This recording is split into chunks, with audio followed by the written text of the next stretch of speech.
Welcome to the JAMODI podcast. We are all surrounded by amazing coaches and leaders. So let's get an inside look at not just what they do, but how they do what they do. After all, becoming the best versions of ourselves is JAMODI, just a matter of doing it. There's a coach around my area that just retired after 30 years at Birdville High School. Coach Fitch, I was talking with him and I asked him the culture question. And he said, you know what? He's like, that word, 15, 20 years ago, we didn't use that word. It's just how we show up and what we do every day. So I like thinking of culture that way, not as a buzzword. So right. Not without going into culture, what are I think you talked about the 4 T's a little bit ago, but what are the the standards and pillars of your program? Well, standards for us are different, but the pillars, we always use trust, talent, time, and then we've added tolerance. For a few years ago, we used to just have 3. We kind of had a 3-legged stool. It was when we were at Washington, but then, what we all went through with COVID and what we went through with some of the racial tension that was happening across our country. Our kids came to me and said, Coach, you cool if we had another T word? And it was tolerance. And it's been awesome for us. It's been very good in our program. Those would be the things, I would say are the pillars. Standards wise, we got away from goals a number of years ago. We're not a goal driven team. We're standards driven. So our standards are, their behaviors, acceptable behaviors within our program, in the classroom, in the training room, on the school bus, on the team airplane, in the hotel, the lobby, in the common areas in our practice gym, in your dorm room. We've got about 35 areas that we talk about, and we list specific behaviors that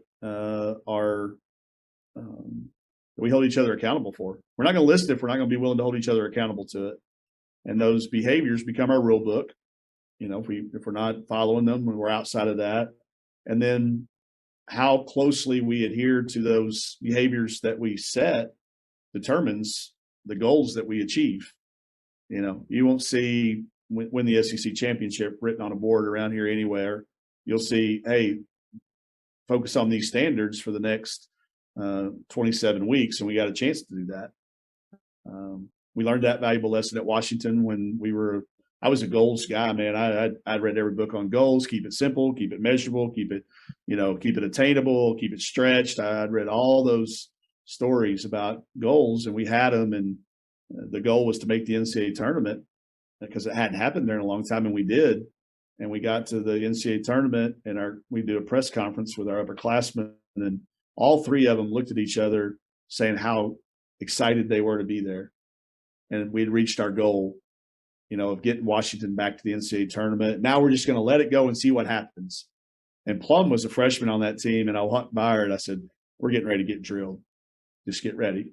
We're going to get drilled this year, but use this for next year when we stop doing goals. Because I was fed up with it. That limited us. Yeah. Goals can limit you, because if you reach them, what next? You can't just say, add something to it at the end. So that next year with her as a sophomore, we changed those standards to standards. And that's the year we went to the Final Four, because we didn't have anything to limit us. Our goal would have probably been to go to the Sweet 16. And once we got there, we probably would have lost. So staying focused on what our standards are would be very big. But we come back to trust. If you only give me one word, that's the one I would love to have. It means a lot of different things, but when you drill it down to that 10-word West Wing answer, it's what allows us to not have to be perfect. Yeah. If I trust you and you trust me, man, we can make mistakes and we can go through failures.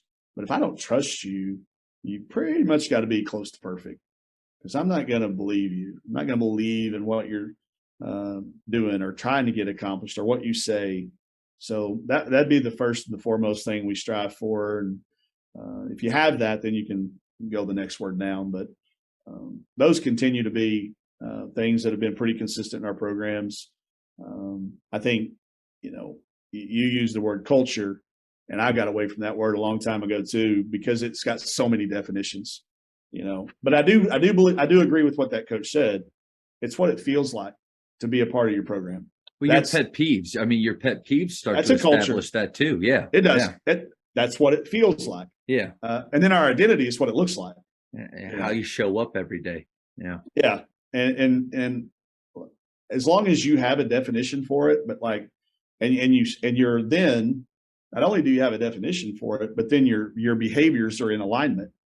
We say that to our players all the time, like, what do you want to get out of basketball? And they got this real long list of things they want to do and become, and probably really are goals. And I'm like, well, man, your behaviors list doesn't look anything like that. Your behaviors list looks like this.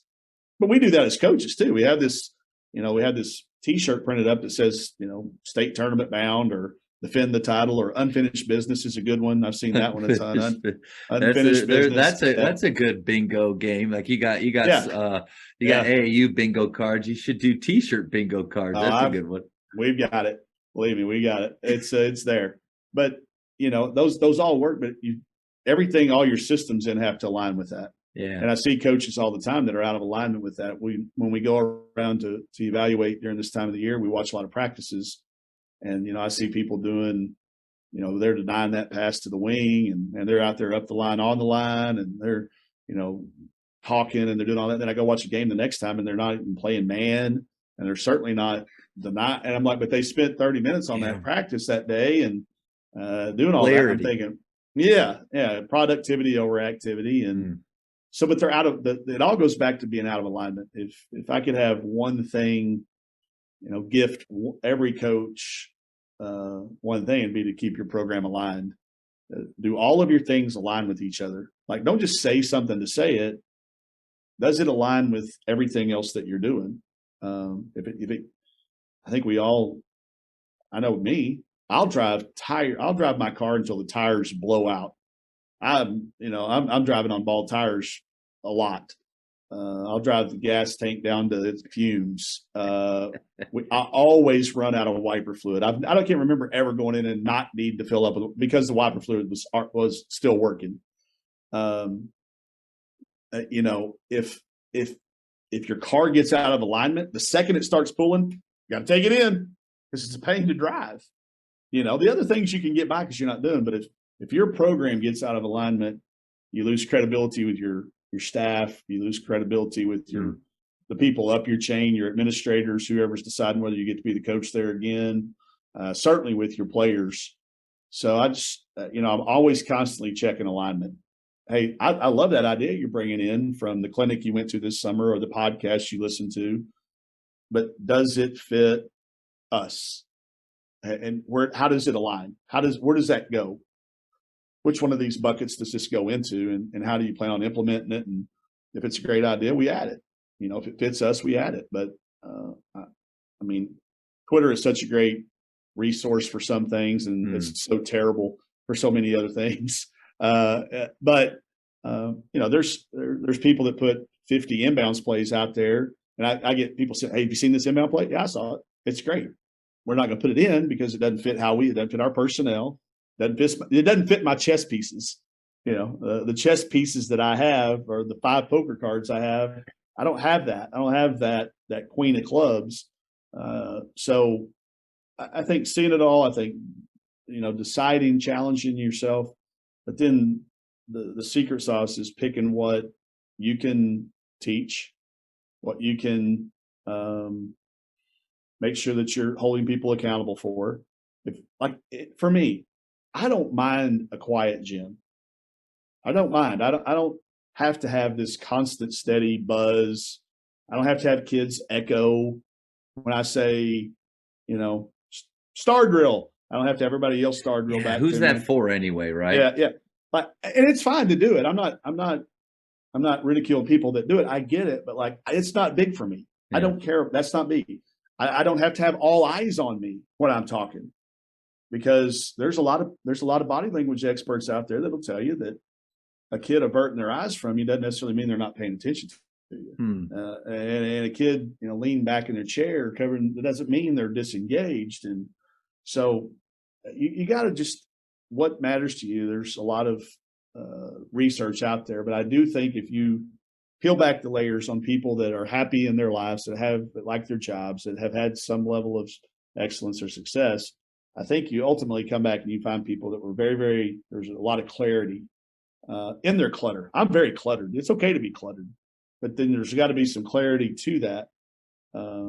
That's where the common thing, when you read these books, Tim Ferriss has a lot of these great Captain's Code, all these different books, these tools of Titans. Tools of Titans. Love it, man. A great book. They're all very, very different, but there's some similarities. Yeah, there's a stream. Yeah, that flows it through. definitely comes back to it. And Talking to Goats is another great book that's out there. Captain's Class is another. There's so many different ways to go about doing it, but when you peel it all back, you've got somebody that can simply explain it between the first and the second floor on an elevator. They can probably hand it to you on an individual note card. It doesn't take volumes. They've got the volumes. If we go across the hall, I got volumes, but I can also give it to you on a note card. And I can tell you about it from the first floor to the second floor. And that takes time to get there. But to me, those are things when you peel back the businesses, the military leaders, the coaches, the good mothers, fathers, the political leaders. I haven't studied enough politicians. It's one of those frontiers I haven't crossed into yet, but I'm sure that our successful politicians probably had a very clear message. Yeah. It was very concise. They stuck to it. They were consistent with, they were in alignment. They knew when to deviate and shift. You've got some vulnerability, you've got some adaptability, but you got to know when to shift between those things. So constantly learn. That's the one thing I would say. They're almost all the people at the top of those lists have become lifelong learners. They want to keep learning. They're always afraid that what if they're doing is wrong. They want to be challenged. And I think there's some common thread that runs between that and what we do as coaches. Coach, there's so much to unpack there. So much gold, so much. But, I thought growing up as a player, I had a coach that encouraged me to write down goals, but they were in a way, I think he was teaching me about being process-based without realizing it, because they were small. They went in order. There were things that I could achieve, and then ultimately to what I said I wanted, which to be a college basketball player. And then you go and you read, Metcalf's book, Burn Your Goals, and it just completely throws like everything I ever thought just out the window.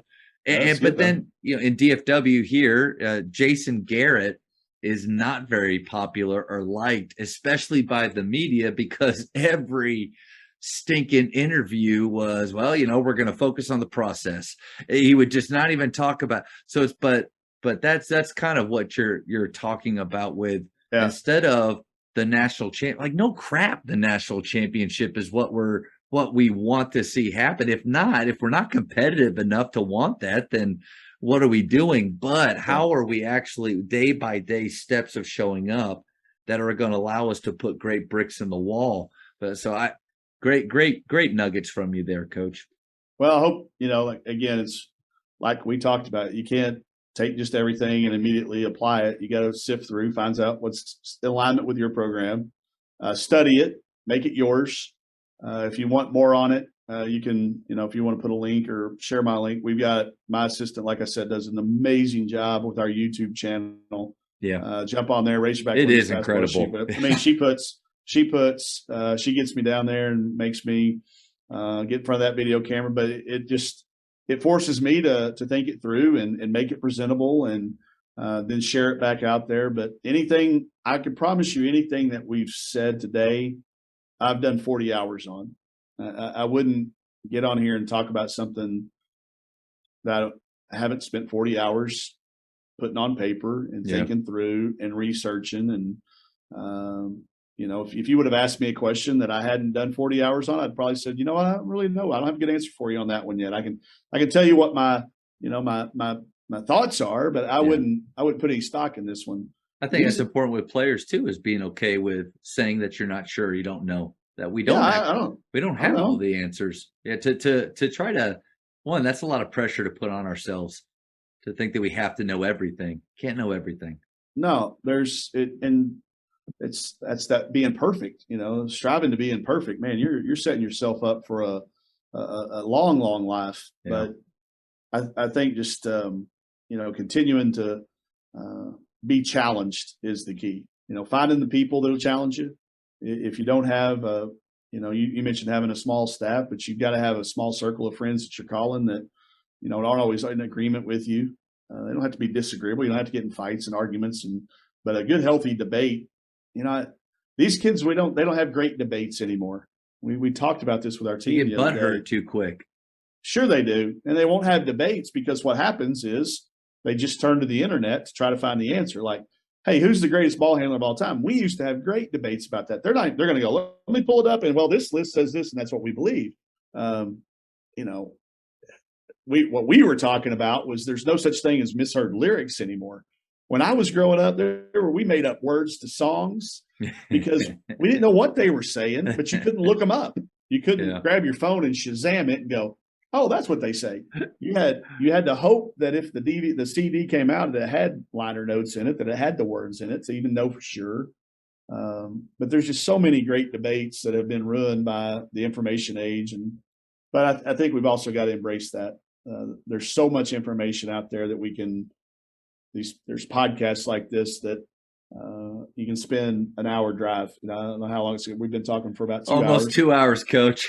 block it into a couple of them, but maybe somebody's got a long drive. We'll be driving down to that area for the football game later on. Maybe somebody can pop it in or listen to it in increments. But sure, there's so many valuable free resources out there. There's so many YouTube channels for people that have spent a lot of time to accumulate and group together actions that work for a specific style of play or a specific makeup, a specific poker hand of players. Nice that's usage. Something. Well, I've got an assistant working on that now. Plays that work for this particular lineup, this particular poker hand. If you've got a big and 2 shooters, what if you got a big and 3 shooters or a big and 4 shooters? You're going to win. Like what actions work for specific team makeups? That's valuable information to me. That's a way to sort it and group it. So that's what we can do as coaches now. I don't have to go on and diagram all these pages. You can go on the internet, you can find them, but now take them and put them in piles and say, man, this play would work with this particular type of lineup. Yeah. This play is going to work for anybody, but as a high school coach, I needed some plays that worked for my superintendent's kids. I needed a play that was going to get my booster club president. I needed to play for my booster club president daughter to get some buckets.